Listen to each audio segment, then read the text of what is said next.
इसलिए इस विषय को आज यही बंद करते। ओम नमः।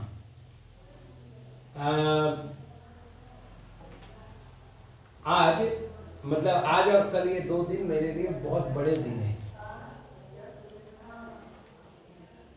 कल जो है धौला की रचना पूरी हुई थी। कल धौला का बर्थडे है और आज मेरे गुरु की दीक्षा हुई थी, तो आज गुरु महाराज का दीक्षा बर्थडे है। तो ये 2 बड़े दिन हैं। पूजा हुई। हाँ, तो कल जो है मतलब वीरसेन स्वामी जी ने धौला को पूर्ण किया था, तो कल अपन धौला पर ही चर्चा करेंगे बजाय इस पर चर्चा करने के कि धौला का महत्व क्या है। कल पूरा अपन, ठीक है ना, धौला की चर्चा करेंगे। आज अपन बात कर लेते हैं आचार्य सन्मति सागर जी महाराज की। वैसे आपसे कई बार कर चुका हूं और ऐसा है उनके बारे में तो जितनी चर्चा करें उतनी मेरे लिए कम है। बस परिणामों की विशुद्धि हो इस भावना से उनके गुणानुवाद कर रहा हूं। प्रत्येक युग में जिन शासन की धुरा को संभालने के लिए कुछ युग पुरुष जन्म लेते हैं, उनमें से गुरु महाराज का नाम 20वीं 21वीं शताब्दी के आचार्यों में प्रमुख रूप से लिया जाता है। और भी है, इसलिए इनका भी एक नाम है। विशेष बात यह है कि 20 और 21वीं शताब्दी में सर्वाधिक उपवास करने का रिकॉर्ड मेरे गुरु महाराज का है। 10,000 से अधिक उपवास हुए हैं। आचार्य शास्त्र महाराज के 9,900 कुछ उपवास हुए थे। उसके बाद इतना दीर्घ उपवास करने वाला साधु नहीं हुआ। मेरे गुरु महाराज ने 10,000 से अधिक उपवास किए। अभी तक का तो रिकॉर्ड है। भविष्य में कोई साधु इस रिकॉर्ड को भंग करे तो मुझे खुशी ही होगी कि मेरे मतलब जितना अवसर पे निकाल जाता जा रहा है उतना ही शरीर सहनन वगैरह की हीनता होती जा रही। ऐसे समय कोई मुनिराज अगर 10,000 से उपवास अधिक करे वो गैस्ट्रिक नहीं होता है इस समय में। गैस्ट्रिक उनको नहीं होता, हेडेक भी नहीं उनको भी नहीं होता, मेरे को भी नहीं होता। मैं अगर उपवास करूँ तो पता नहीं चलेगा कि मेरा उपवास है, नहीं होता। ये गुरुओं के आशीर्वाद है और परिणति है कि वो एक बार मन यदि तप में लग गया तो फिर तप से जो है मन उछटता नहीं है। तो एक बहुत बड़ी बात है। ये तो एक सामान्य बात हुई। दूसरी बात, मेरे गुरु सिद्धांत चक्रवर्ती थे और उस कारण से उन्होंने कई ऐसे सैद्धांतिक ग्रंथ, न्यायिक ग्रंथ जैसे अष्टसहस्त्री, संघ को जब पढ़ाई तो मूल से पढ़ा। हिंदी में स्वाध्याय नहीं होता था बड़े महाराज के मुंह से, मूल से स्वाध्याय कराते थे। तो एक वो विशेषता थी, मतलब तपस्वी होने के साथ साथ ज्ञान आराधक भी थे। ज्ञान आराधना के साथ साथ समय के इतने पाबंद थे कि घड़ी आगे पीछे हो सकती है, महाराज का टाइम टेबल आगे पीछे नहीं हो सकता। और श्रद्धा इतनी कि अपने नाम पर कोई काम नहीं किया, सारा अपने गुरु के नाम पर क्रेडिट देते रहे। मतलब अपन कभी पूछते थे, जैसे हमारा तो काम पड़ा प्रायश्चित शास्त्र पढ़ने का, हमारा काम पड़ा उनके श्री चरणों में बैठ करके ग्रंथों का अध्ययन करने का, कुछ अनुभव पूछने का। तो जब जब हमने उनसे कुछ पूछा, वो धीरे से एक बात कहते थे, बेटा ये सारी बातें मेरे को गुरु ने दी है, मैं तो केवल ये आप तक पहुँचा रहा हूँ। इससे ज़्यादा कभी नहीं कहा कि मैंने ये परिश्रम किया या मैंने ऐसा किया। इसके अतिरिक्त एक विशेषता और थी, आदेय वचन था। भगवती आराधना में, मूलाचार में आचार्य का एक सबसे बड़ा गुण है कि उनके वचन आदेय होने चाहिए। आदेय का अर्थ ग्रहण करने योग्य, लोग उसको प्रमाण माने। दूसरे संघों में भी गुरु महाराज के वाक्यों को प्रमाण माना जाता था। जब कभी आवश्यकता होती थी किसी परामर्श की, तो गुरु महाराज के श्री चरणों में आकर के परामर्श किया जाता था। बड़े महाराज का सबसे बड़ा गुण था दुख भंजकता। कितने लोगों का उपकार किया है। जब तरुण सागर जी महाराज खूब बीमार पड़े और कोल्हापुर में चातुर्मास था 2007 का, तब गुरु महाराज का चातुर्मास था उदगांव कुंजवन में। तो रोज महाराज के यहाँ से कोल्हापुर फल जाते थे आशीर्वाद के, और वो फल तरुण सागर जी को दिए जाते थे। चातुर्मास के बाद पहला विहार करके तरुण सागर जी आए, बोले महाराज आपके आशीर्वाद के फल से मैं अभी स्वस्थ हूँ।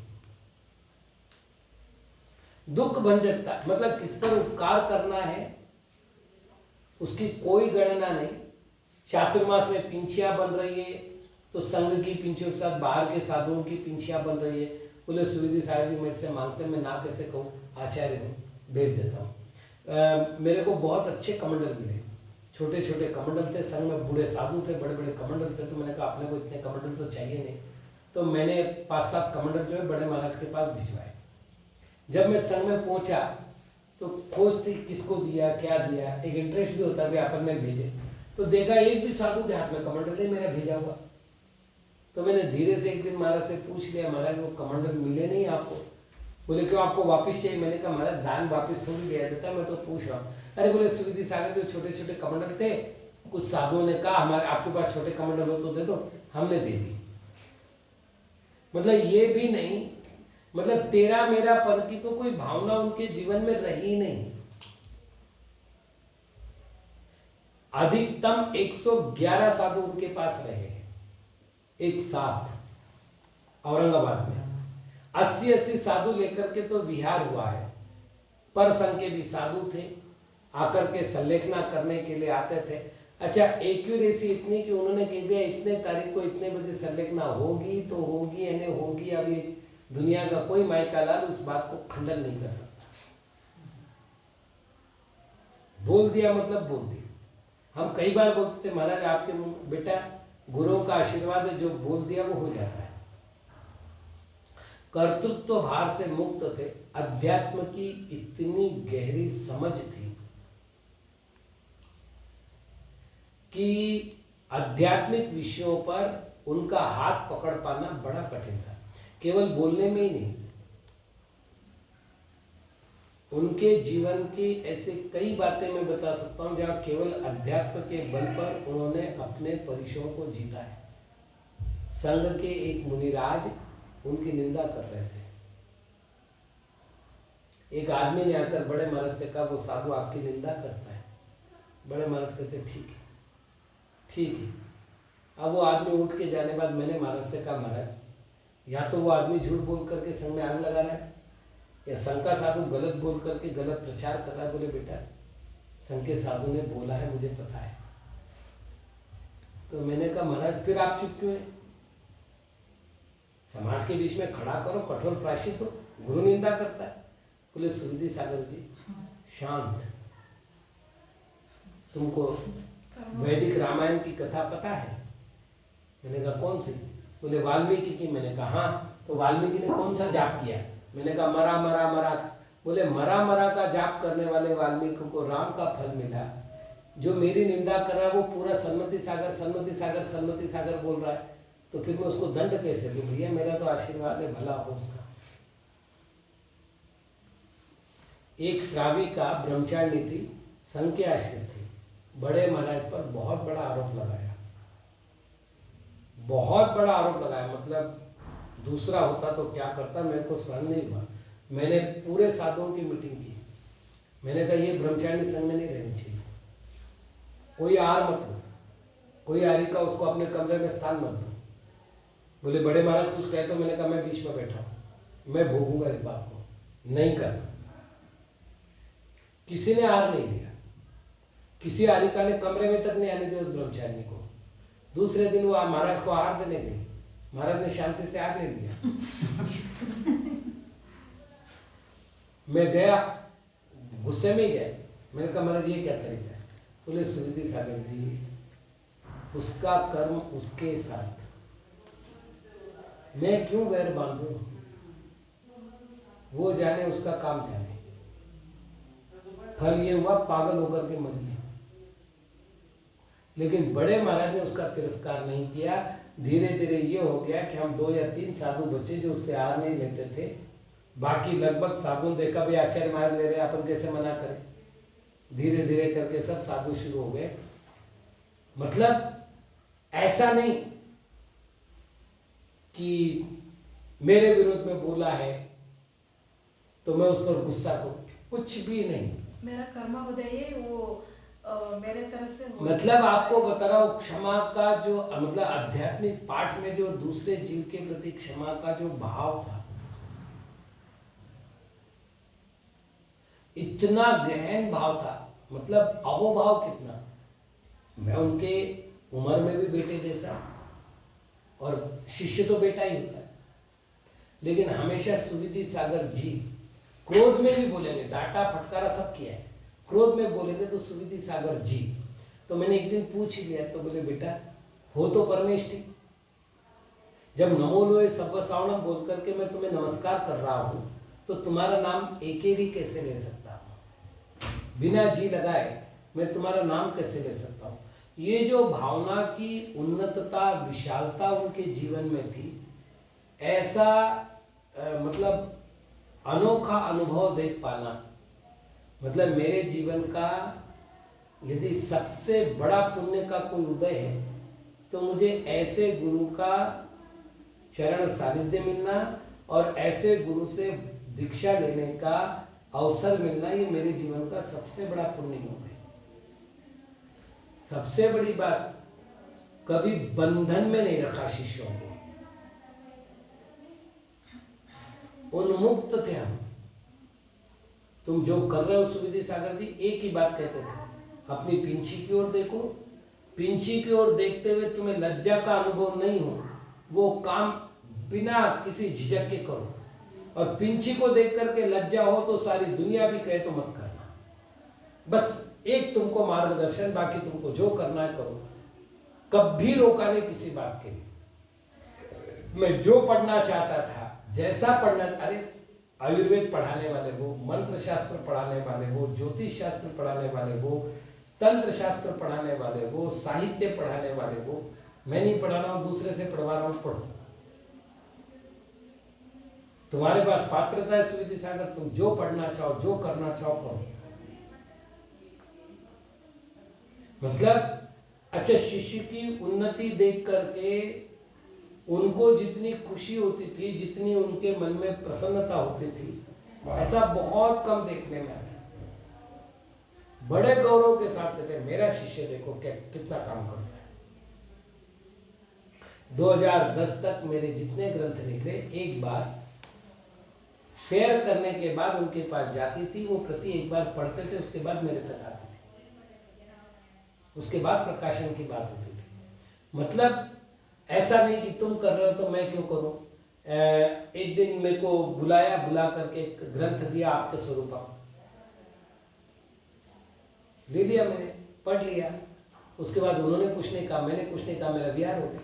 5 साल बाद गया मैं संघ में, एक दिन फिर बुला लिया, बोले वो आप्त स्वरूपम ग्रंथ। मैंने कहा महाराज पढ़ लिया मैंने। बोले पढ़ने के लिए थोड़ी दिया था, अनुवाद करने के लिए दिया था, आपने कुछ भी नहीं काम किया। मैंने कहा गुरुदेव जिसका अनुवाद आपने किया है उसका मैं क्या करूं।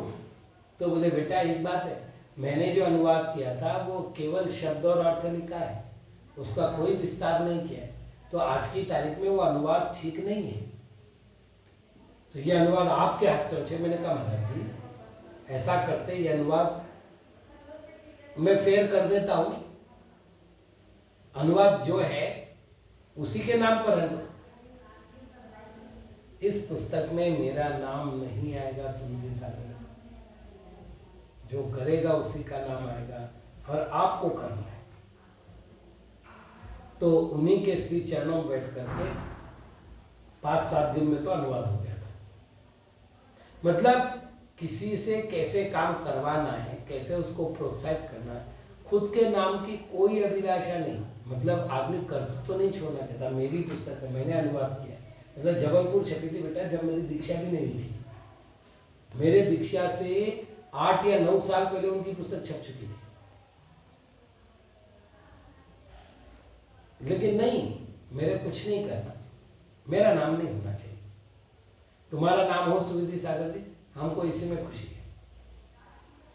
तो ये जो परिणति है बहुत कम लोगों में पाई जाती है, इसलिए ऐसी परिणति के धारक आचार्य का जब आज दीक्षा दिवस है, अच्छा विशेष बात ये, सम्मेद शिखर में मुनि दीक्षा हुई थी। आचार्य विमल सागर जी महाराज के कर कमलों से ऐसे स्थान पर उन्होंने दीक्षा ली जो अनंत सिद्धों की पवित्र भूमि है।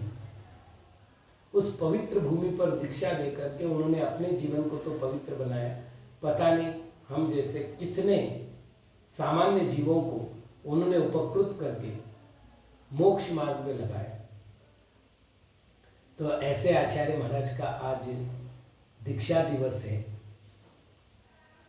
अब वो तो इस संसार में सदैव अवस्था में तो है नहीं, लेकिन आदर्शों के रूप में आज भी जीवित है।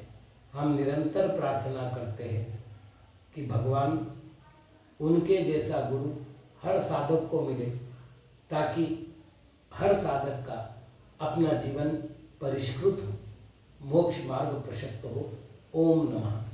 आज एक मैसेज मैंने बाहर किया है, आप लोगों को बताना